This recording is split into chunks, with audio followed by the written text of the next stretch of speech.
कब लगा आपको क्या बहुत बड़े हो गए? जब हमारी शादी हो गई। शादी के हमें लगा कि बड़े हो गए हैं, जिम्मेवारियां बढ़ गई हैं, अब ये शौक से कुछ नहीं होगा, अब शौक को अपना प्रोफेशनल बनाइए, जीव को पाले। नमस्कार, बंजारा बीट्स में आपका स्वागत है। मैं हूं ज्योति प्रकाश खरे। आज हम आपको मिला रहे हैं एक ऐसी शख्सियत से जिन्होंने बुंदेली फिल्म लाइन में बचपन से ही ऐसा काम किया जो उल्लेखनीय है। चलिए मिलते हैं समीर खान से। समीर जी, कैसे हैं आप?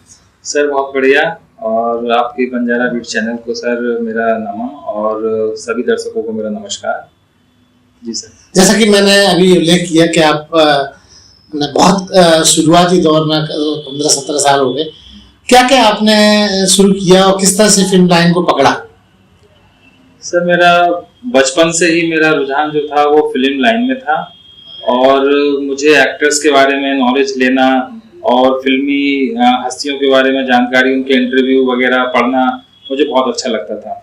मतलब बचपन में जब मैं स्कूल जाता था तो स्कूल में भी मतलब ऐसा होता था कि जो हमारी मैडम लोग होती थी, मिस लोग होती थी, वो न्यूज़पेपर पढ़ती थी, तो वो न्यूज़पेपर पढ़ती थी और हम जो फिल्म की जो रील्स होती है ना, जैसे नन्ही टॉकीज में ये लगी है और खिलौना टॉकीज में ये लगी है, तो ये सारी चीजें हम पढ़ाई में मन नहीं लगता था। पढ़ाई में मन नहीं लगता था, मतलब इतना मन लगता था उसमें कि ऐसा लगता था कि हम फिल्म इंडस्ट्री की पढ़ाई कर रहे हैं वहाँ।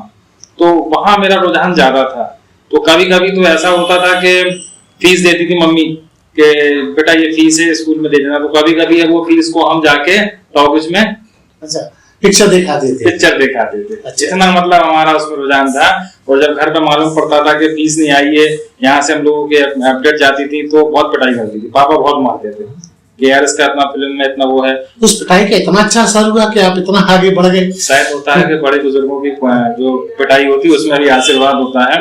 एक्चुअली में क्या था कि जब मैं क्लास में रहता था, तो जैसे कि हमारी मैडम लोग, मिस लोग, जो मास्टर लोग हैं, वो सब यहाँ वहाँ हो जाते थे, तो मैं मतलब मेरा शुरू से एक आदत थी कि मैं पूरी क्लास में बीच में बैठ जाता था, और बीच में बैठ के थोड़ा सा मतलब मस्ती, फिल्म का डायलॉग बोलना और कॉमेडी करना, मिमिक्री करना, तो ये सब चीजें मैं नकल वगैरह करता रहता था। तो मतलब सभी लोग देखते थे, इसके चक्कर में पिटता भी बहुत था कि ये पढ़ाई वढ़ाई नहीं करता और ये सब चीजें ज्यादा करता है। मतलब बचपन से पिटाई प्रूफ है। बिल्कुल सर। फिर क्या हुआ? फिर उसके बाद धीरे धीरे बड़े हुए। फिर बाद में ऐसा हुआ कि थोड़ा सा फिल्म की तरफ रुझान था, तो मैं करीब सन 2000 में बॉम्बे गया। तो मैंने कहा कुछ करना चाहिए। अब थोड़ा बड़े हो गए थे तो अपनी चलना शुरू हो गई थी घर में कि चलो भाई अब चलती है अपनी। तो बॉम्बे गया मैं, 2 साल करीब बॉम्बे रहा। क्या किया वहाँ?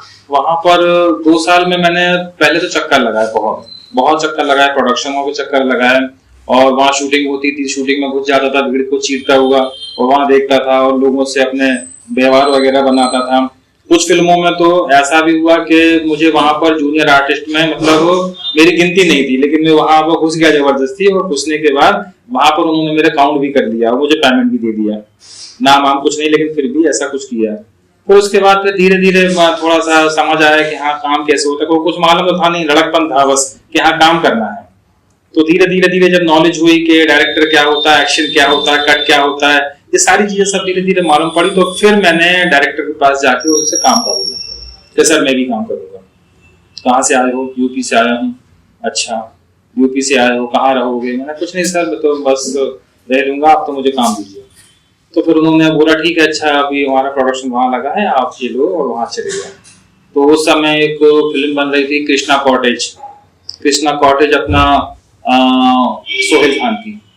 तो उस फिल्म में मैंने एक सॉन्ग था सिलसिले मुलाकातों के ना कीजिएगा, तो उस सॉन्ग में मैंने एज ए प्रोडक्शन के काम किया था उसमें। तो प्रोडक्शन वगैरह देखना वगैरह था, काफी सारी टीम आई नहीं थी, तो मैंने कहा ठीक है वहाँ चले जाओ, वहाँ जरूरत है, तो वहाँ देखा। उसके बाद फिर उन्हीं डायरेक्टर की एक फिल्म और भी बन रही थी, बर्दाश्त, उसमें रितेश मुखर्जी थे और बॉबी देओल जी थे। तो उसका भी प्रोडक्शन वगैरह उन्होंने देखा, और उन्होंने कहा कि स्टूडियो में एक सॉन्ग हो रहा था जनाबे अली, तो उसमें उन्होंने जूनियर आर्टिस्ट में भी वर्क दिया था और प्रोडक्शन वगैरह भी देखा था उसमें। तो उसमें एक खास बात ये हुई कि वहां पे जब हम लोग शूटिंग कर रहे थे, तो वहां पर क्या था कि बड़े स्टारों में ये होता है, क्योंकि उस समय रितेश जी थोड़ा सा अपने आप को पहले तो कर रहे थे, तो उसमें थोड़ा सा वो देख रहे थे कि मेरा वर्क कैसा है। जब डायरेक्टर जब कट बोलता था तो वो बार बार आते थे और वो मॉनिटर पे देखते थे कि क्या चल रहा है, क्या चल रहा है, कैसा है, ये सही नहीं आया, ये सही नहीं आया। तो वो ऐसे मतलब आते थे और मेरे कंधे पे ऐसे हाथ रख के वो कहते थे यार ये सही नहीं हो रहा है ना, ये सही नहीं हो रहा है यार, इसको थोड़ा सा ऐसे करना है। मैंने कहा हाँ थोड़ा, मतलब ऐसा घुले मिले जैसे कि मैं उनका डायरेक्टर हूँ और वो मतलब मैं उनसे काम करा रहा हूँ, इस तरीके से। तो मुझे थोड़ा सा उसमें एक ऐसा लगा कि यार ये काम जो हो रहा है मतलब यहाँ कोई एटीट्यूड नहीं है, यहाँ पर सब लोग एक टीम का मिलजुल के काम कर रहे हैं। तो मुझे बहुत अच्छा लगा, मैंने कहा चलिए ठीक है, अच्छी बात है। तो फिर मैंने वहां पर और भी ट्राई किया, बहुत ट्राई किया वहां पर, लेकिन वहां पर क्या था थोड़ा सोर्स है और फिर वहां पर इंसान क्या है कि पैसा ना होने के कारण, क्योंकि वहां पर रहना खाना पीना बहुत महंगा पड़ता है। बहुत ज्यादा आपको रास नहीं आई बम्बई? हाँ, वहां पर मतलब कभी कभी तो ऐसा हुआ है कि मैं भूखा सोया हूँ और एक बड़ा पाव खा के 2 दिन गुजारा पानी पी पी के। तो ऐसे 2 साल मैंने वहां स्ट्रगल किया है, लेकिन नॉलेज मुझे इतनी हो गई थी नॉलेज कि अगर कोई डिग्री होल्डर मेरे सामने आ जाए तो शायद मैं ज्यादा नहीं बोलता हूँ, बट मैं करके दूंगा काम। तो इस तरीके से मैंने वहां से वापस कैसे आना हुआ? फिर मैं 2 साल बाद वहां से रिटर्न हुआ। रिटर्न होने के बाद फिर मैं झांसी आया। झांसी आके अच्छा लगा बॉम्बे से लौटना या कुछ आहत हुई आप?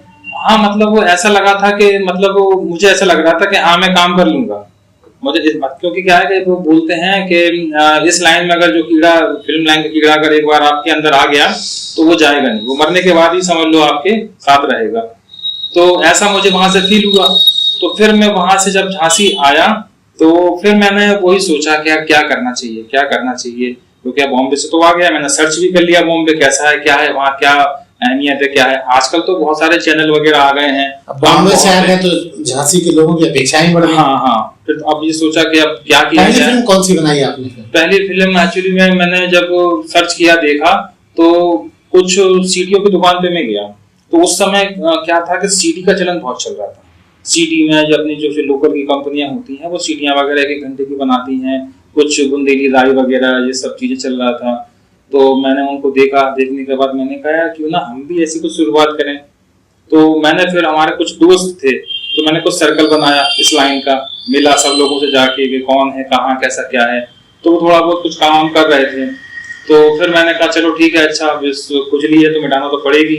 तो उसको वही फिर मैं कुछ लोगों को मैंने इकट्ठा किया, कुछ लोगों से मिला मैं। तो मैंने एक स्टोरी खुद लिखी थी मैंने, वो मेरे ख्याल से काफी मुझे याद भी नहीं है कौन से सन में थी। तो वो शायद एक शुरुआत थी हमारी, प्रेम नगरिया के नाम से फिल्म बनाई थी हमने। तो वो कॉमेडी थी, उसमें मैंने लीड किया था। तो वो फिल्म लिखा भी आपने? हाँ, लिखा भी, डायरेक्शन भी आपका था? डायरेक्शन उसमें मेरा नहीं था, डायरेक्शन थे हमारे विमल जी। अच्छा, विमल आयना जी थे, वो हमारे साथ में मिले। हमारे विमल आयना है, छोटू है, ये सब चीज डाटा है, ये सब लोग हम लोग मिलके हम लोगों ने मोहल्ले के हम लोग सब लोग हैं तो हम लोगों ने उसको तैयार किया कि चलो करते हैं। तो फिर उसमें वो गीता थी, गीता तोमर, उसको लिया हमने उस समय, वो भी कुछ प्रोग्राम वगैरह करती थी। तो कांटेक्ट हुआ, हमने कहा चलिए मिलते हैं। तो पहली फिल्म आपकी प्रेम नगरिया? हाँ, पहली फिल्म। फिर और आगे क्या हुआ? जब हमने उसको बनाया तो बनाने के बाद क्या हुआ कि उसको बना तो लिया, अब उसको लॉन्च कहाँ करें। हमने देख ली उसको, अब हम वही बनाने के लिए हमने पैसा भी लगाया, शायद मेरे ख्याल से 15 से 20 हजार रुपये उसमें लगाया था हमने। लेकिन अब उसको लॉन्च कहाँ करें, क्या चलाएं, किसको दिखाएं, क्या करें, कोई प्लेटफॉर्म नहीं था। तो फिर उसको हमने हमारे पहले के जो डीलर थे हमारे नासिर भाई, चांद भाई, तो उन्होंने कलाकारों की काफी हेल्प करी हम लोगों की। तो उन्होंने कहा ठीक है समीर, एक काम करो कि आप इस फिल्म को हमें दो, हम देखेंगे, हमारे पास काफी सारी कंपनियां हैं। तो उन्होंने फिर एक आगरा की कंपनी से कांटेक्ट किया, लाला कंपनी कैसेट है। तो उन्होंने फिल्म देखी, उनको अच्छा लगा, उन्होंने क्या बढ़िया है। तो उन्होंने उस फिल्म को लॉन्च किया। तो लाला कैसेट कंपनी से हमारी पहली फिल्म लॉन्च हुई। जब वो लॉन्च हुई तो हम लोगों को हिम्मत मिली, अच्छी बात है जब। तो फिर उसके बाद हमने नेक्स्ट फिल्म की तैयारी की। नेक्स्ट फिल्म हमने बनाई थी छूमंतर। बचपन में हमारे पापा एक कहानी सुनाते थे हमें, तो वो बहुत इंटरेस्टिंग लगती थी हम लोगों को, बहुत अच्छा लगता था। तो हमने कहा चलो इसी पे कुछ बनाते हैं। तो उसकी कहानी हम ही ने लिखी और डायरेक्शन भी उसका विमल जी ने दिया था। तो वो फिल्म तैयार थी। तो वो फिल्म फिर हमारी क्या है, कामयाबी से मतलब शुरुआत से हो गई। उसकी कहानी अच्छी थी, उसका स्क्रीन प्ले भी अच्छा था, लोगों को अच्छा लगा, लोगों को बहुत अच्छा लगा। और वो फिल्म हमारी गोल्डन से जबलपुर से रिलीज हुई थी। तो वहां से जब वो फिल्म रिलीज हुई तो अच्छा लगा, उसका पैसा भी काफी मिला और वो मार्केट में चली भी बहुत। उसके बाद फिर हमने एक फिल्म और बनाई, काम को ना काज को, ढाई मना मारो। ये बुंदेली फिल्म थी ये जी। तो इसमें भी मतलब ऐसा आउटपुट मिला हमें कि बहुत से हम क्या करते थे कि सीडी जब हम बनाते थे फिल्म तो उसकी एडिट करके नीचे एक लाइन डालते थे कि कलाकारों की आवश्यकता है, क्योंकि हम जो सोचते थे कि जैसे हम परेशान हुए, बॉम्बे गए, तो जो कलाकार चाह रहे हो कि हमारे अंदर कलाकारी है तो वो कलाकार भी हमसे जुड़े और इसमें हमारे साथ काम करें। तो हमने वो चीज हम डालते थे। तो उसमें क्या था कि हमें वहां से मतलब वो फिल्म देख के बच्चों को इतनी पसंद आई थी वो फिल्म कि बच्चे उनके पेरेंट्स के फोन हमारे पास आते थे, कहते थे कि भैया ये कैरेक्टर आपका ऐसा है। वो कहते हैं कि चंदू भैया वो जब तक मतलब हम फिल्म देखेंगे उनकी तो हम खाना नहीं खाएंगे या स्कूल नहीं जाएंगे। तो इस तरीके से वो हमें आउटपुट मिल रहा था, तो हमें अच्छा लग रहा था कि चलो कम से कम हमें बच्चे भी पसंद कर रहे हैं। इसके बाद फिर हमने जब ये फिल्म हमारी ये भी हमारी गोल्डन कैसेट से हुई, मतलब एक ऐसा हो गया था कि कंपनी वाले कह रहे थे भाई फिल्म को बनाओगे और फिल्म बना के हमें आप दो, आपकी फिल्म अच्छी लग रही है और लोगों को पसंद आ रही है। उसके बाद फिर हमने शोले बनाई। शोले क्या था कि हमारे बुंदेली शोले, उसमें क्या था कि हरीश दत्त जी हैं, अच्छे राइटर हैं वो, तो उन्होंने बताया कि यार समीर भाई ये काम करते हैं यार कि शोले जो है बहुत सी भाषाओं में बन चुकी है, क्यों ना अपन लोग बुंदेलखंड में बनाए, ऐसा कुछ करें।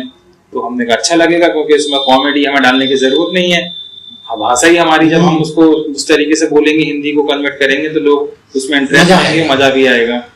तो फिर हमने शोले, बुंदेलखंड के शोले बनाई। तो इस फिल्म को हमने क्या किया कि इस फिल्म को हमने कंपनी को नहीं दिया। कंपनी बहुत बोलती रही कि यार हमें तो आपको और ये तो चीज अच्छी है, तो इसको हमने नहीं दिया। तो सोचा लाभ पूरा तो हमने यही कुछ सोचा कि भाई कब तक फिल्म बना के दूसरी कंपनियों को देते रहेंगे, तो हमने कहा चलो खुद की कंपनी खोलते हैं। तो इसमें कलाकार हमने बाहर से बुलवाए, दिल्ली से कलाकार आए थे, इसमें फीमेल कलाकार, बाकी के हम लोगों ने काम किया है इसमें।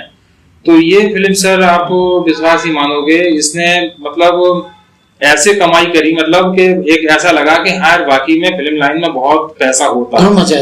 हमें लगा कि हाँ बहुत पैसा होता है और मतलब अभी तक लोगों के फोन हमारे पास आते हैं कि यार वो आपकी बुंदेलखंड के शोले फिल्म हमें बहुत अच्छी लगी, उसमें नंबरिंग वगैरह चलती रहती है हमारे नंबर, तो उसमें हमारे पास आउटपुट बहुत अच्छा आया। कंपनी ने मतलब हमारा अच्छा वो किया, उससे हमारा एज के फिल्म प्रोडक्शन का भी नाम हुआ।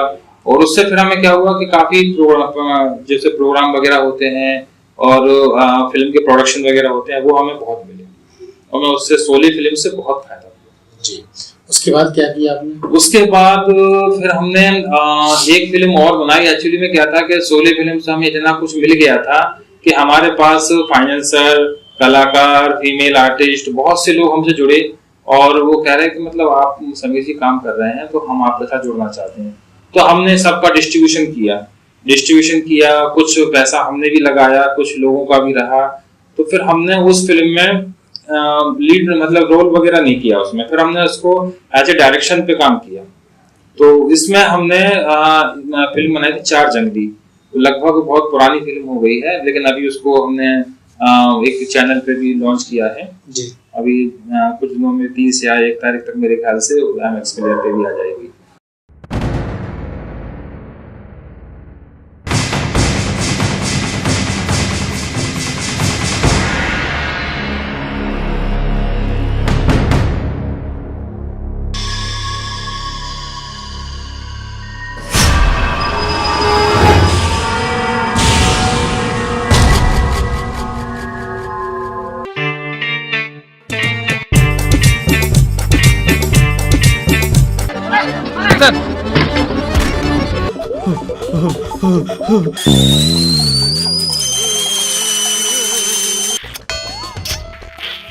शक्ल देखो जंगली की तरह, लगता है 200 साल से नहाए नहीं हो। मेरे आशिक दिल जानी, मैं हूँ परियों की रानी, उसने शोला देखो मेरा आग मेरी जवानी।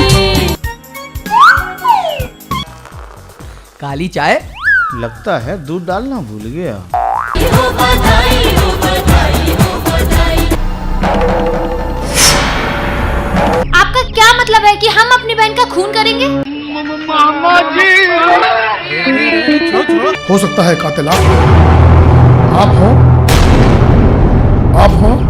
आग तेरी जवानी, इश्क़ मेरा तूफानी, कभी न भड़के शोला ऐसा बरसा दूं मैं पानी। इतने झूठे मारूंगा आपके मुंह में एक दांत नहीं रहेगा आपके मुंह में। अभी मैं नौकर से बात नहीं करता हूँ, प्रिया भाभी को फोन दो। अगर कोई देख लेगा तो गड़बड़ हो जाएगी। आखिर कब तक चलेगा ये डेथ गेम? अब देखते हैं कातिल कहां तक बच के जाता है।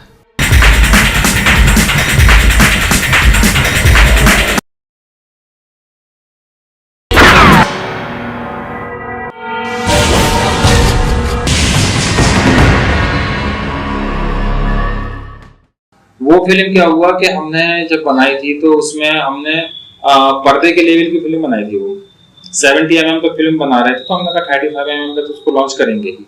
तो उसका पूरा पर्दे का फॉर्मेट था और मतलब कि पूरी तैयारी थी हमारी कि हम इसको सिनेमा के हिसाब से करेंगे। लेकिन कुछ अपने जो एक पोस्ट प्रोडक्शन वगैरह होते हैं, कभी कभी कहते हैं ना कि जैसे कि हम लोग ये काम अगर बॉम्बे में कर रहे हो तो प्रोफेशनल होता, और हम लोग यहाँ कर रहे हैं तो यहाँ बहुत से लोग ऐसा है कि इस काम को प्रोफेशनली नहीं लेते, वो एक मजाक में ले लेते हैं कि जैसे हम शादी की कैसेट कर रहे हो ऐसा कुछ कर रहे हो। तो इस चक्कर में क्या है कि कुछ टेक्निकल डिपार्टमेंट जो लोग थे तो उन्होंने प्रॉब्लम करी, वो यहाँ से चलेगा दिल्ली शिफ्ट होगा, दिल्ली में जाके फिर वो अपना जॉब करने लगे, फिल्म को छोड़ दिया। हमने उनको पूरा डाटा भी दिया सारी चीजें, बट वो बहुत प्रॉब्लम्स हुई हमारी, तो वो किसी कारण वो हमारे 3-4 साल तक वो फिल्म हमें मिली ही नहीं। 4 जंगली हमारी 3 साल तक प्रॉब्लम में रही, मिली नहीं वो। हालांकि पैसा भी सब कुछ दे चुके, बहुत दिक्कत हुई, हमने छोड़ दिया था कि हमने कहा वो हो गया जो भी कुछ है। उसमें जो पात्र थे जो अभिनय कर रहे थे वो दिल्ली झांसी के लिए थे? नहीं, उसमें जो थे वो बाहर के लिए थे। हमने कुछ लोगों को झांसी के, क्योंकि हम 4-5 फिल्मों में कर चुके थे काम, तो उसमें फिर हमने बाहर के लोगों को लिया था। उसमें तुम्हारा ग्वालियर से कुछ आर्टिस्ट थे, कुछ बॉम्बे से थे, और उन आर्टिस्टों को उस फिल्म रिलीज होने के बाद ही मतलब हमने प्रोमो वगैरह उसका लॉन्च किया था। सुनील पाल जी को बुलाया था बॉम्बे से, तो उन्होंने लॉन्च किया था उसके प्रोमो को। तो उसके बाद वो प्रोमो दिखाने के बाद आर्टिस्टों को काम भी मिला इंडस्ट्री में, सीरियल वगैरह भी किया उन्होंने, काफी सारी उनकी पहचान भी बनी। खैर, तो वो फिल्म अब 7 साल बाद वो उसमें मैंने रोल नहीं किया था, उसको मैंने सिर्फ डायरेक्शन दिया था, पूरी कहानी मैंने तैयार की है, स्क्रीन प्ले वगैरह तैयार किया सारा। तो वो फिल्म को 7 साल के बाद अभी हमारी फन फ्लिक्स पे लॉन्च हो चुकी है और MX पे लगभग 4-5 दिन में आ जाएगी। और भी चैनल हैं, उनसे बात हो गई है। तो इसके अलावा और कौन कौन सी फिल्मों में आपने काम किया? इसके बाद फिर मैंने एक फिल्म और बनाई थी। एक्चुअली में क्या है कि जब मैं फिल्म बनाता हूँ मैं सोचता हूँ कि कुछ मैसेज देना चाहिए, है ना। तो मैंने एक फिल्म बनाई थी बुंदेली फिल्म, लड़की देखन मैं चला। तो लड़की देखन मैं चला में मैंने मैन लीड ही किया था। तो उसमें काफी दर्शकों, शॉर्ट फिल्म थी वो, उसमें फेस्टिवल में भी अवार्ड में भी गई, वो काफी सारा उसमें अवार्ड लेके आई वो। उसके बाद फिर लड़की देखन मैं चला पार्ट 2 भी बनाया उसके बाद मैंने, वो भी लोगों को बहुत पसंद आया। वो भी अच्छा, ज्यादातर शुरुआती दौर में देखा गया है कि आपकी जो फिल्में रही हैं उसमें आप खुद ही डायरेक्टर हैं, खुद ही एक्टर हैं, खुद ही प्रोड्यूसर हैं। जी। तो ऐसा आपने क्या सोचा था कि सब कुछ आप कर पाएंगे, क्योंकि फिल्म तो एक टीम स्पिरिट से बनती है? जी। एक्चुअली में क्या था सर कि मैंने बताया ना आपसे कि जब मैं 2 साल बॉम्बे से आया मैं, तो मुझे ऐसा लग रहा था कि मैंने डिग्री ले ली है। अच्छा, आपको लग रहा था आप ही आप मैं कर लूंगा, मैं कर और कोई नहीं कर पाएगा? मैंने ऐसा नहीं, और भी लोग कर लेते, बट क्या था कि मुझे अपने आप को प्रेजेंटेशन करना था, मुझे अपने आप को मार्केट में लेके आना था। अगर मैं बाई चांस अगर मैं डायरेक्टर बन जाता तो मैं अगर एक्टर किसी को दे देता तो फिर मैं वो चीज नहीं कर पाता जो मुझे करना था, जो मेरा बचपन से सपना था, ख्वाब था, तो वो चीज मैं नहीं कर पाता। तो इसके लिए मैंने ये सोचा कि जब मैंने बड़े लेवल पे काम किया है और मुझे सारी नॉलेज है, तो मैं थोड़ा प्रैक्टिकली इन सब चीजों को थोड़ा देखूं, क्योंकि मुझे आगे प्रोडक्शन भी चलाना है। तो जब प्रोडक्शन में आपको नॉलेज नहीं होगी तो कैसे कर पाएंगे आप ऑडिशन भी ले रहे हो, आप सारे काम कर रहे हो फिल्म लाइन से जुड़े हुए और आपको आते नहीं है, तो आपको प्रैक्टिकली करना बहुत जरूरी है। तो मेरा मानना यह है कि मैंने अपने आप पे उस चीजों को प्रैक्टिकल किया और मुझे उसका आउटपुट बहुत अच्छा मिला। लोग कहते हैं कि आप सर डायरेक्टर भी आप ही हैं, एक्टर भी आप ही हैं और राइटर भी आप ही, सब कुछ आप है, तो आप ही फिल्म देखिए।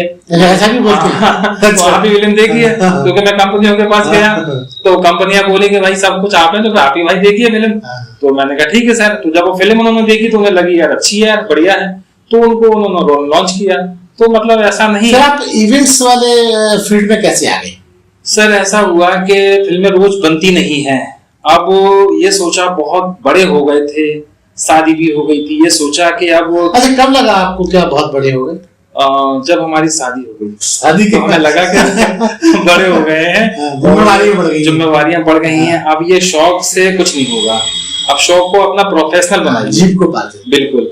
तो फिर हमने इसमें अपना, जैसे कि हम ऑडिशन वगैरह किए हमने, फिर हमने इवेंट्स किए, इवेंट्स हमने एक्टिंग के, सिंगिंग के, डांसिंग के, मॉडलिंग के, ये सब किए हमने। अच्छा क्रेज रहा, बच्चे आगे निकल के आए, बहुत सारा टैलेंट हमारे बुंदेलखंड के अंदर था, लेकिन हम किसी को मालूम नहीं था, तो कैसे आएगा वो। तो हमने फिर उस टैलेंट को शो के माध्यम से निकाला, शो किए हमने, टैलेंट शो वगैरह किए, उसमें हमने कुछ सेलिब्रिटियों को बुलाया बॉम्बे से, यहाँ आए वो, तो सेलिब्रिटी देख के जो नए नए कलाकार थे वो जुड़े हमारे साथ। तो फिर धीरे धीरे फिर क्या था कि जब हम इवेंट करते थे तो इवेंट में क्या है, हम बड़े बड़े लोगों को भी बुलाते थे, झांसी के जो बहुत अच्छे दिग्गज लोग हैं, नामचीन लोग हैं, उनको बुलाते थे। तो हमारा जो मैनेजमेंट होता था इवेंट का, जो हम करते थे और किस तरीके से हम कर रहे थे, वो लोग देखते थे। तो हम उनके जब कांटेक्ट में हो जाते थे तो वो कहते थे कि यार समीर, हमारे एक शादी है, फंक्शन है, आपको यार अच्छा तजुर्बा है, काम करिए, आप देख लीजिए। तो हम कहा ठीक है। तो मुझे फिर लगा कि यार क्यों ना यार हम इवेंट मैनेजमेंट का काम करें, है ना, इसको हम कर सकते हैं। तो फिर हमने वो हमारा जो हमने काम किया, तो उस समय ये सीखने को मिला कि हम इवेंट मैनेजमेंट भी कर सकते हैं। आज हम, हमारा मतलब ज्यादा तो नहीं बोलेंगे, हमारे वेबसाइट है, सारी चीजें हैं एसके इवेंट मैनेजमेंट से, और अच्छा है, बड़ी बड़ी प्लानिंग होती है, कोई दिक्कत वाली बात है, दूर दूर तक काम करते हैं। मतलब उसको जो हमारा शौक था, आज वो हमारा बिजनेस और हमारा प्रोफेशनल बन गया। समीर के प्रोडक्शन से बुंदेली के स्थानीय कलाकारों को क्या लाभ है? सर ये तो आपने बहुत अच्छी बात कर दी, और ये तो हम आपके चैनल के माध्यम से जरूर बताएंगे, क्योंकि बहुत से लोगों ने ये कहा है कि भाई यार ये जो शो करते हैं इससे क्या होता है, कुछ नहीं होता है, आपको आइडल बना देते हो, आप आइडल खुद बना देते हो, आपने किसी को मिस बुंदेलखंड बना दिया, किसी को भी मिस्टर बुंदेलखंड बना दिया, क्या है सब जी। बहुत से लोगों ने, होता है, अगर हम लोग कोई अच्छा काम करते हैं तो लोग बाग 4 लोग आते हैं, रुकावटें आती हैं, तो हमने उनको जवाब दिया। हमने जब ये सब सारी चीजें की हैं, तो हमने, जैसे कि हमने मान के चलिए किसी को मिस बुंदेलखंड बना दिया, तो अब हमने बना दिया, तो हमने उनको फिर ये भी बताया है कि आपको आगे अपने आप को मेंटेनेंस करना है। उन्होंने मेंटेनेंस किया, उन्होंने एक्टिंग की ट्रेनिनिंग ली, फिर वो बॉम्बे गए, बॉम्बे में काम कर रहे हैं। बहुत सी ऐसी लड़कियां हैं, बहुत से ऐसे लड़के हैं जो इंडस्ट्री में हमारे जरिए काम कर रहे हैं। जैसे लोग हैं, जैसे हमारी एक राघवेंद्र सिंह राठौर, जो हमारे चार जंगली फिल्म के एक्टर हैं, मैन लीड में, उन्होंने काम किया। दीक्षा थी, दीक्षा ने भी काम किया कुछ समय, अब उन्होंने शादी कर ली है। उसके बाद फिर हमारे सिमरन कौर है, सिमरन कौर अभी आज हमारे छोटी बहन माना है उसको, वो बहुत ही सीरियलों में बेचारी आ रही है, उसने बहुत मेहनत करी बेचारी ने। मतलब उसका तो ये था कि अगर हम इस लाइन में अगर नहीं कुछ कर पाए तो हम मतलब कैसा क्या होगा, लेकिन उसने बेचारी ने किया, उनके मम्मी ने, भाई ने उनके सपोर्ट किया उसको, तो आज वो काफी सारी सीरियल वगैरह मेहनत के बल पे, हाँ मेहनत के बल पे। वो तो क्या है, देखिए हम अगर कह दें कि हम आपको स्टार बना देंगे तो इम्पॉसिबल है। वो तो क्या होता है कि हम जरिया होते हैं, हमने आपको एक प्लेटफॉर्म दे दिया, आपने अपना टैलेंट दिखा दिया, आपको टैलेंट को आपने 4 लोगों ने देखा, आपको हिम्मत मिलती गई, एजुटेशन खत्म होती गई, आप आगे बढ़ गए। तो और किस किस का नाम लेना चाहेंगे? और एक हमारी, आप उनको भी जानते होंगे, श्रेया शुक्ला हैं, वो भी एक उनकी अच्छी फिल्म भी सुशांत सिंह राजपूत पे आई है फिल्म, अभी 2 फिल्में और कर रही हैं वो। तो उन्होंने भी अपने यहाँ पर 2018 में हमने उनको, जब राहुल रॉय को आज की फिल्म के हीरो उनको बुलाया था, तो उनको ब्रांड एम्बेसडर बनाया था अपने शो का, तो वो यहाँ से निकली हैं। वो हैं, एक हैं तुम्हारे हमारे दीपक हैं, दीपक भी अच्छा काम कर रहे हैं, ब्रजेश मौर्य हैं, वो भी अच्छा काम कर रहे हैं। बहुत से लोग ऐसे हैं जो मतलब ऐसे हैं जिन्होंने मेहनत दिशा दी है। जी हाँ, जिन्होंने मेहनत समझी, दिशा तो हमने सभी लोगों को दी है, लेकिन जिन्होंने मेहनत को काम समझा है कि हमें जाना है, हमें अपना टाइम वेस्ट नहीं करना, हमें लाइफ खराब नहीं करनी है, तो उन्होंने काम किया। और आजकल तो इतना काम है, इतने सारे चैनल खुल गए हैं। जब हम 2000 में गए थे इतना कुछ नहीं था डेवलप, लेकिन आजकल तो बहुत सारा काम है, करने वाला होना चाहिए। तो ये लोग करने वाले हैं, इन लोगों को कुछ करना था। आपने इतना अच्छा काम किया, इतना लोगों को प्रोत्साहन दिया, इसके बावजूद भी आप कई जगह हाशिए पे खड़े दिखते हैं समाज में। लोग आपको ये जानना चाहते हैं, लोग आपके बारे में बहुत सटीक राय नहीं रखते हैं। इसके बारे में आप क्या कहना चाहेंगे? क्योंकि लोग ये समझते हैं कि समीर बहुत ज्यादा अच्छा नहीं कर रहे, गा ज्यादा कर रहे हैं। सर ऐसा हो रहा है कि अभी आप अगर थोड़ा सा इतिहास खोल के देखेंगे प्रेजेंट टाइम का, तो मेरे ख्याल से कुछ लोग ऐसे हैं जो काम कर रहे हैं वो बॉम्बे में शिफ्ट हैं, और कुछ लोग ऐसे हैं जो काम कर रहे हैं वो झांसी में ही हैं। तो बॉम्बे से आ गए हैं नहीं, मतलब जो कर रहे हैं, जैसे मैं कर रहा हूँ, मैं अपनी बात कर रहा हूँ, मैं काम कर रहा हूँ, तो कुछ लोगों को जो कह रहे हैं ना इस तरीके की बातें, उन लोगों को क्या काम नहीं करना है, उन लोगों को काम नहीं करना है, बस आलोचना करना है। उन लोगों को कुछ भी हासिल नहीं होता उससे। अब हम काम करने वाले हैं, अभी आप सर्च करिए कि झांसी में हो या बुंदेलखंड के अंदर कौन काम कर रहा है, तो वो मालूम ऐसा तो नहीं वो आपसे द्वेष रखते हैं? बिल्कुल सर, ऐसे द्वेष रखने वालों को आप क्या बददुआएं देना चाहेंगे या नहीं खुश रहो कहना चाहेंगे? सर इसमें तो मैं ये कहूंगा कि सर अच्छी बात है, क्योंकि वो भी हमारी पब्लिसिटी करते हैं, तो वो खुश रहें जहां भी है, खुश करते रहें। हैं ऐसे लोग हैं आपके जीवन में? हाँ, बहुत से लोग हैं सर, बहुत से लोग हैं। अभी मैं आपको बता दूं एक बहुत अच्छी बात आपके माध्यम से, कि अभी मैंने एक फेस्टिवल किया था फरवरी में, अभी इसी साल में 2021 में फेस्टिवल किया। फेस्टिवल में मैंने ये कहा, अच्छा सर ये बताइए, मैंने कोई फीस नहीं रखी है उसमें। मैंने ये सोचा कि जो हमारा फिल्म फेस्टिवल होता है, तो फिल्म फेस्टिवल इसके लिए होता है कि 4 फिल्म मेकर आए, 4 कलाकार आए, उनकी फिल्में आए हैं, और वो फिल्में चले एक मंच पर, एक दूसरे को पहचाने, और एक दूसरे की जो फिल्में डब्बे में बंद रखी हुई है उन फिल्म को प्लेटफॉर्म मिले, स्टेज मिले, है ना, तो दर्शक मिले हैं, और उसको सम्मान भी मिले। तो ये तो अच्छा काम है मेरे ख्याल से तो मुझे तो लग रहा है अच्छा काम है। लेकिन एक जनाब क्या बोले, वो ये बोले कि मैं अपनी फिल्म नहीं दूंगा उस फेस्टिवल में। ठीक है, कोई बात नहीं, उनको ये लगता था शायद कि ये फिल्म ही देंगे तो कोई फिल्म नहीं आएगी। मेरे पास इतनी फिल्में आ गई सर, इतनी फिल्में आ गई कि मुझे ऐसा लग रहा था कि मैं किसकी चलाऊं किसकी ना चलाऊं। अच्छा गलती से क्या हुआ कि मेरा ये हो जाता है कि जैसे कि कोई एंड वक्त पे मेरा स्टेज स्टार्ट है, मेरा स्टेज लगा हुआ है, अगर कोई आ गया, किसी के अंदर कलाकारी का कीड़ा है या कोई चीज उसकी ऐसी है, उसे जो ऐसा लग रहा है कि मैं सबमिट नहीं कर पाया आपके उसमें ऑनलाइन, अब मुझे सर अभी मालूम पड़ा है, तो प्लीज सर मुझे आप गिव मी चांस, मुझे चांस दे दीजिए। तो मैं ये नहीं कहता हूँ कि आई एम सॉरी आप लिस्ट में नहीं थे, आप ये हैं और आप जाइए और आप सॉर्ट आउट थे, ये कुछ नहीं, मौका दीजिए। मैंने उनको मौका दिया, ठीक है। अच्छा, अब ये चीज क्या था कि हमारे जो सीनियर हैं आरिफ सैटोली जी, तो वो हमारा मंच देख रहे थे पूरा उसका फेस्टिवल का, तो उन्होंने ये मैंने उनको बोल रखा था कि आप सबको मंच दीजिएगा, कोई ऐसा ऊंचा नीचा मत देखिए, सबको मंच दीजिए, सबको सम्मान करेंगे हम, और उसकी कोई चार्ज नहीं, कोई फीस नहीं। तो आरिफ जी ने एक फिल्म लगवा दी, एक के जरिए उन्होंने, वो फिल्म हमारे उसमें एंट्री नहीं है, कहीं से दूर दूर तक एंट्री नहीं है कि उस फिल्म को हम चला रहे हैं, कौन सी डेट में कौन से दिन में चलेगी। उस फिल्म को आरिफ भाई को उस शख्स ने दी और उन्हें आरिफ भाई ने उस फिल्म को लगा दी। जब वो फिल्म को मैंने देखा तो मैंने कहा ये क्या होगा, ये तो लिस्ट में थी नहीं, तो ये चल रही है। अच्छा सर, अब आप मुझे बताइए कि अगर मैं उस फिल्म को निकलवा दूं तो ये किसका अपमान होगा? ये आपका बोनापन होता है ना, मेरा और वो उस फिल्म का भी, कि यार ये तो गलत है, ये तो यार ये तो जलन है, ये तो कि उसकी नहीं चलेगी, इसकी नहीं चलेगी। तो जो शख्स मुझसे जलता था, यानी कि जो भी कुछ मेरे उसमें हिसाब से रखता था, तो उस शख्स की फिल्म भी मैंने वहां पर मंच पे चलने की परमिशन दी कि चलने दो, नो प्रॉब्लम। वो फेस्टिवल हो गया। वो फेस्टिवल होने के बाद साहब वो शख्स हमें एक बार, वो शख्स हमें 3 बार मिले। 3 बार मिलने के कारण उनसे मैंने बोला कि आप अपनी फिल्म सबमिट करिए सर, और आपको फेस्टिवल में आना है, बाकायदा इज्जत से। मेरे पास ओपन मैसेज भी किए, मेरे पास आज भी मैसेज है। अब उन शख्स को क्या मुझसे जल्दी है और समझ में नहीं आ रहा कि मैं क्या गलत कर रहा हूँ। मैं बुंदेलखंड इंटरनेशनल फिल्म फेस्टिवल किया मैं क्या गलत कर रहा हूँ मुझे खुद नहीं मालूम। तो मैंने कहा भाई मुझे बता दो। लोगों से उन्होंने कहा कि भाई आप फिल्म मत चलाइए, फिल्म वहां पे मत चलाइए, ये वो जाके लोगों ने मुझसे कहा समीर जी वैसे सी बात कर रहे हैं, लेकिन जाने दो, अपन को तो काम करना है, अपन को क्या करना है किसी से, कौन सा अपन गलत काम कर रहे हैं।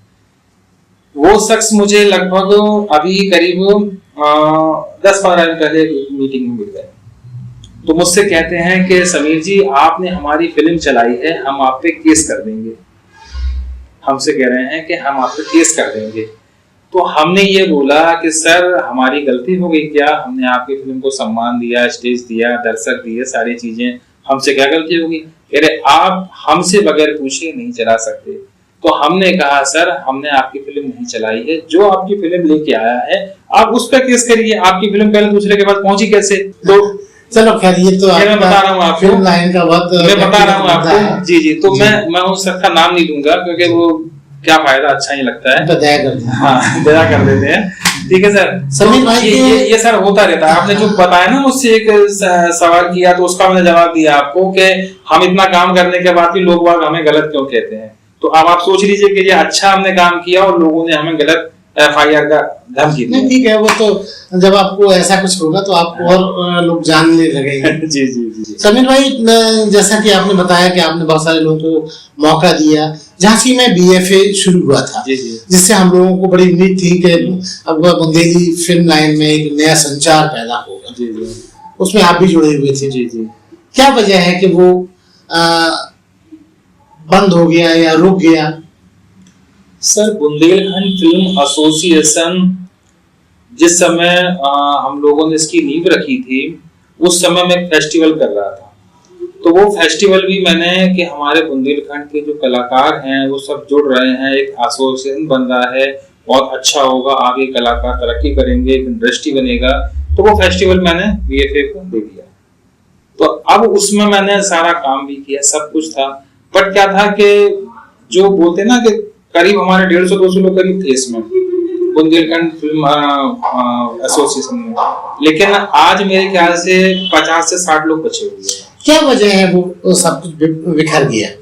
इसका मतलब सर ये है कि जैसे कि आज मैं उपाध्यक्ष हूँ, मुझे नहीं लगता कि कोई मुझसे राय ली जाती हो BFA में, और ऐसा ही बहुत सी पदें हैं तो उन लोगों को कोई राय नहीं ली जाती है। एक दो लोग हैं कुछ ऐसे जो अपनी मनमर्जी से सारी चीजें सोचते हैं कि हम ही करेंगे इसको तो होगा, नहीं तो नहीं करेंगे, मतलब वो पूछना के चीज से गलत समझते हैं कि अगर हम पूछेंगे तो यार वो हो नहीं पाएगा। तो ये जो BFA का निर्माण हुआ था ये सब सम्मति से, सबकी रजामंदी से नहीं हुआ था? क्या सिर्फ दो लोगों ने इस पर एम्बार्गो खड़ा किया था? नहीं सर, वो एक्चुअली में क्या था कि वो हम लोग क्या है कि हम लोग इसी को पूरा आत्मसमर्पण पूरा कर दे चुके हैं फिल्म लाइन में, और इस लाइन में और लोगों के जो इसमें जुड़े हुए हैं वो उन लोगों के और दूसरे कारोबार, तो वो उसमें इन्वॉल्व रहते हैं। तो हम लोग चाहते हैं कि इसको डेवलप करें, इसको आगे बढ़ाएं, इसमें काम करें, इसमें फेस्टिवल करें, बहुत सी चीजें चाहते हैं, लेकिन इसमें सबकी अलग अलग राय, कोई किसी की एक राय नहीं होती है कि तो क्या अब ये माना जाए कि बुंदेलखंड में BFA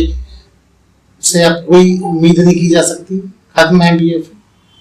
सर अब ये भी नहीं कि अगर हम लोग एक राय हम लोग सबकी हो जाए, अगर सब लोग मिल जाएं तो बिल्कुल BFA चाहे तो बहुत कुछ कर सकता है। अगर तो क्या आपको नहीं लगता कि मिलजुल के इसको फिर दोबारा खड़ा किया जा सकता चाहिए? सर कोई मिलजुल के काम करना ही नहीं चाहता, कुछ लोग हैं करना चाहते हैं, तो जो नहीं करना चाहते वो उन लोगों को भड़का देते हैं या उन लोगों से मतलब अलग हो जाते हैं। तो मतलब ये है कि बुंदेलखंड में BFA का वर्चस्व या उसका अस्तित्व खत्म हो गया है। मुझे नहीं लगता, आपको नहीं लगता कि अब ये दोबारा पनप पाएगा? अगर सब लोग अगर मिल जाए, सर मैं बता रहा हूँ, सब लोग अगर मिलकर अगर काम कर लें, सबके अंदर से अपना अपना ईगो हट जाए, सबकी जो संस्थाएं बनी हुई है, मैं तो खुद कहता हूँ मैं अपनी संस्था को पीछे कर दूंगा, नो प्रॉब्लम। अगर कलाकारों के हित में जो बात आ रही है, मैंने किया भी है इसको, मैंने फेस्टिवल जो कर रहा था मैं अपनी संस्था से मैंने BFA को दिया है, मैंने किया कि सारे कलाकार एक हो रहे हैं, लेकिन मैंने मेरी कुर्बानी थोड़ी ना भाई, सब लोगों को करना पड़ेगा ना, तो सब लोग इकट्ठे हो जाएंगे तो बिल्कुल BFA आगे जाएगा। BFA में कोई भी ऐसा हुआ नहीं है, कोई ऐसा बंदा नहीं जो सबके एक माला में एक धागे में पुरो पाए? सर जो उसमें बहुत वरिष्ठ और गरिष्ठ कलाकार जुड़े हुए थे। बिल्कुल सही कह रहे हैं सर उसमें सभी लोग ऐसे हैं, सभी लोग समझदार लोग हैं, लेकिन सब लोगों की राय अलग अलग है, एक राय किसी की भी नहीं है। धीरज जी है, उन्होंने बेचारों ने बहुत किया इस संस्था को खड़ा करने में, बहुत साथ दिया हम लोगों का। संजय पचौरी जी हैं, वो भी बेचारे सही इंसान है, अच्छे इंसान है, अच्छे अध्यक्ष है वो।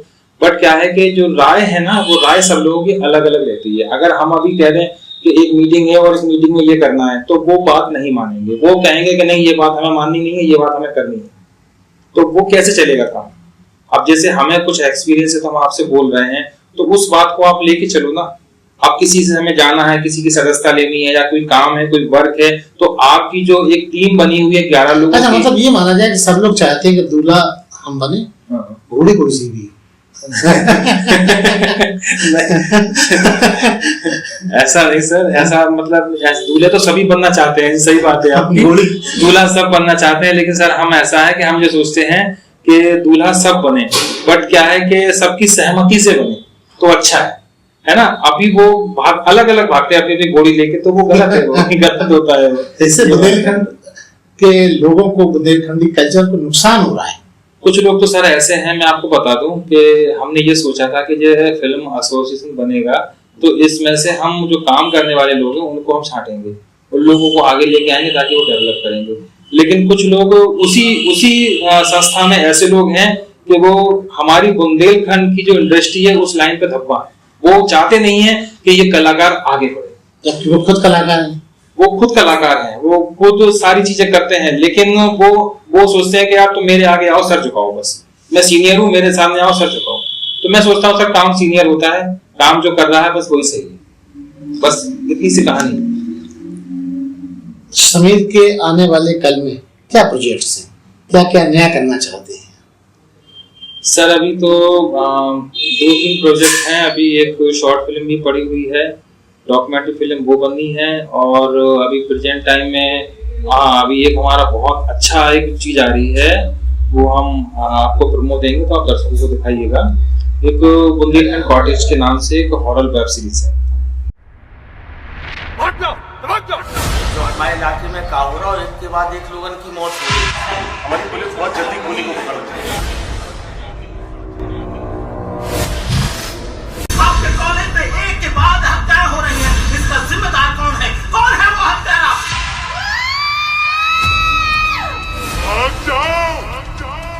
मार डालेगा। तुम मुझसे इतना प्यार करते हो, मैं भी तुमसे बहुत प्यार करती हूँ।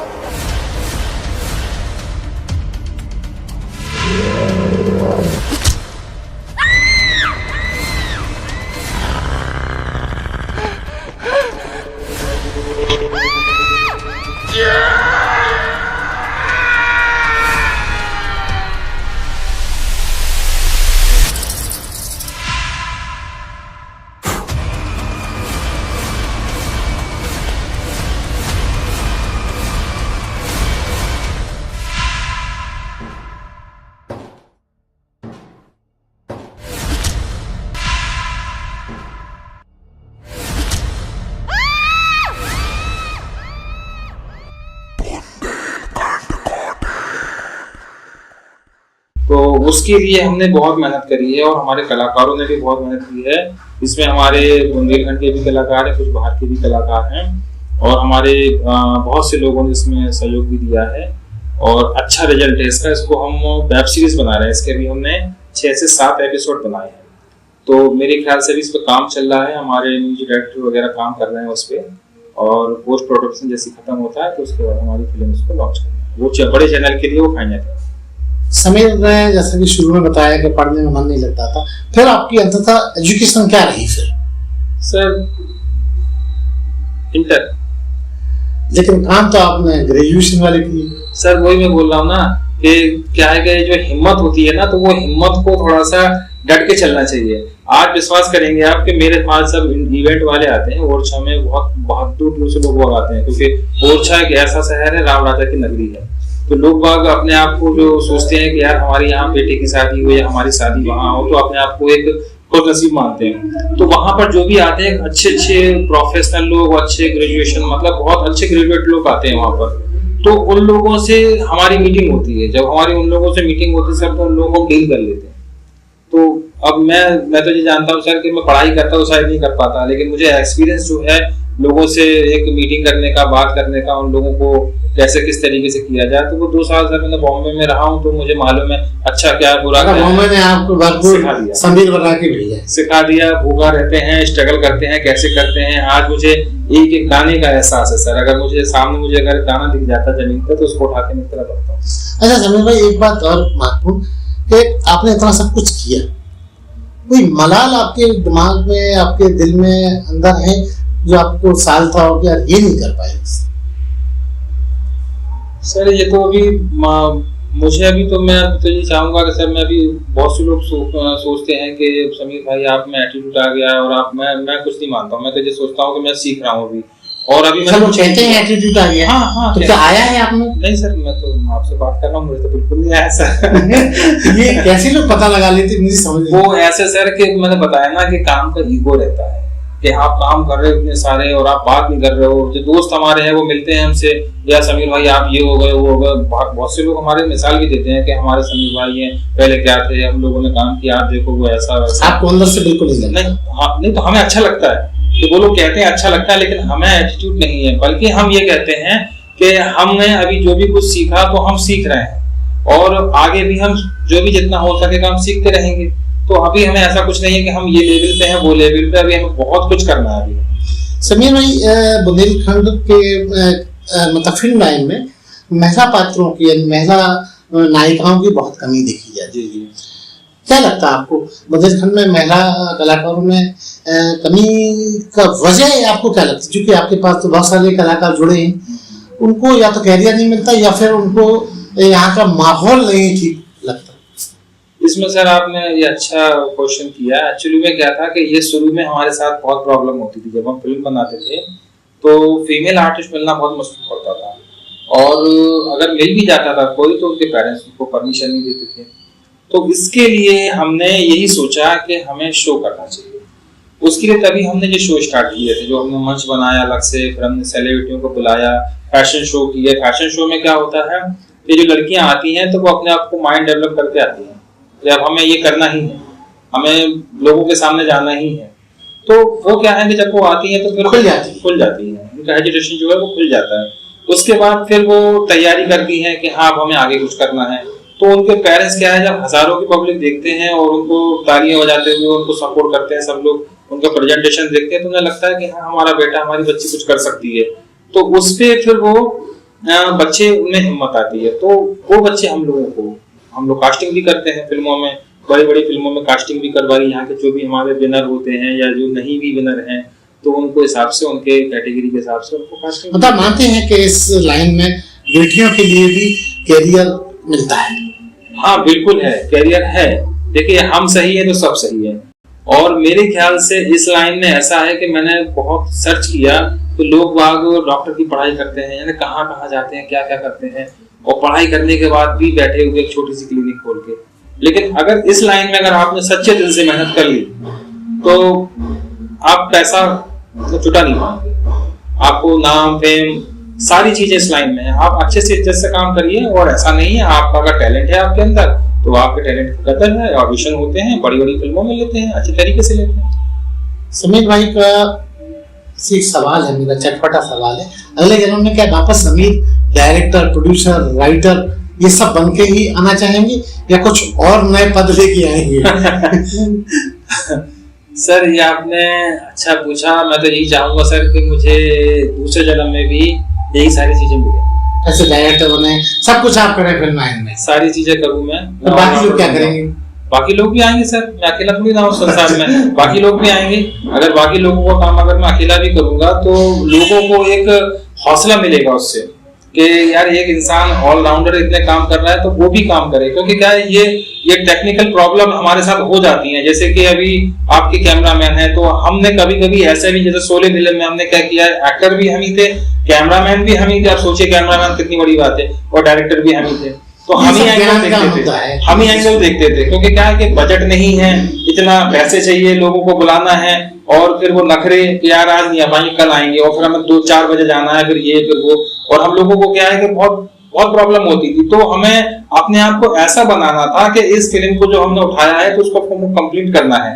तो कंप्लीट करने के लिए हम ऐसे अंदर अपने गोड़ डालें कि हमें किसी के सामने सब कुछ आपको आना चाहिए, परेशान ना होना पड़े। हाँ, ऑलराउंडर हुए तब जाके सर वो हमारी फिल्में कंप्लीट हुई हैं और हम सक्सेस हैं। वरना झांसी में कुछ लोग ऐसे हैं जो प्रोफेशनल नहीं है, काम को काम नहीं समझते हैं। अभी भी कुछ लोग ऐसे हैं जो बड़े बड़े काम करते हैं लेकिन प्रोफेशनल नहीं है। उनके कारण उनको ये समझ में नहीं आता है कि वो पैसे तो ले लिए उन्होंने पूरा, लेकिन उनका प्रोजेक्ट रुका हुआ, उनकी फिल्में रुकी हुई है। उस फिल्म में अभी मेरी बुंदेलखंड कॉलेज में कम से कम 100 से 150 लोगों ने काम किया है, 100 से 150 कलाकार जिनको मैंने लॉन्च किया है, और सब मैन लीड में है। अब उनका करियर कहाँ जाएगा? वो बेचारे सोच रहे हैं कि यार हमारी ये फिल्म रिलीज होगी तो इसको हम प्रोफाइल बना के मुंबई में ट्राई करेंगे। लेकिन कुछ टेक्निकल डिपार्टमेंट ऐसे हैं कि समय पे काम करके नहीं देते हैं, तो प्रॉब्लम होती है। तो उसके लिए हम लोगों को वो हुनर अपने अंदर डालना पड़ता है। कि हमारे काम समय पे ये। तो ये थे समीर खान, डायरेक्टर भी रहे, प्रोड्यूसर भी रहे। इन्होंने अपने मन का पूरा दर्द बंजारा बीट के साथ शेयर किया। समीर जी, हमसे बात करने के लिए बहुत बहुत धन्यवाद। शुक्रिया सर, धन्यवाद। इस चैनल को लाइक और सब्सक्राइब करना ना भूलें। देखते रहिए बंजारा बीट्स।